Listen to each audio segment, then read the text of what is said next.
નમસ્કાર મિત્રો, હું હર્ષદભાઈ ચૌધરી, અર્બુદા પ્રાકૃતિક ફાર્મ દેલા. મિત્રો, ઓગસ્ટ 2017થી ગાય આધારિત ખેતીની શરૂઆત કરી અને ગાય આધારિત ખેતીનું મારું આ 7મું વર્ષ છે.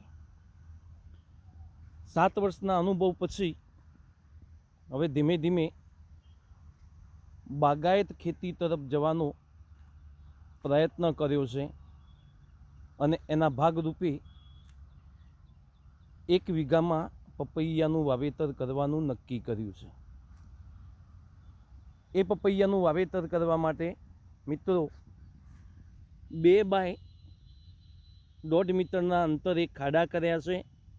એ ખાડામાં કોવાયેલું છાણિયું ખાતર, હોળીની રાખ અને એરંડાનો ખોળ આ દરેક ખાડા દીઠ 6 થી 7 કિલો નાખ્યું છે.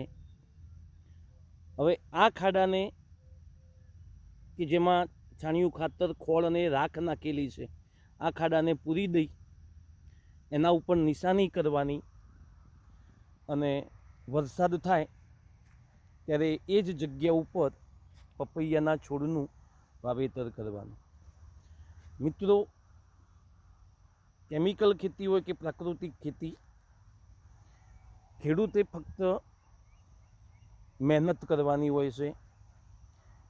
કેટલું આપવું, કેટલું ન આપવું, આ બધું કુદરતના હાથની વાત છે, કુદરતી પરિબળો ઉપર આધારિત છે. એટલે મિત્રો, આપણાથી શક્ય એટલો પ્રયત્ન કરી જોઈએ, કારણ કે બાગાયત ખેતીનો આ પહેલો અનુભવ છે. જોઈએ કુદરત કેવો સાથ આપે છે. અસ્તુ મિત્રો, જય હિન્દ, જય ભારત.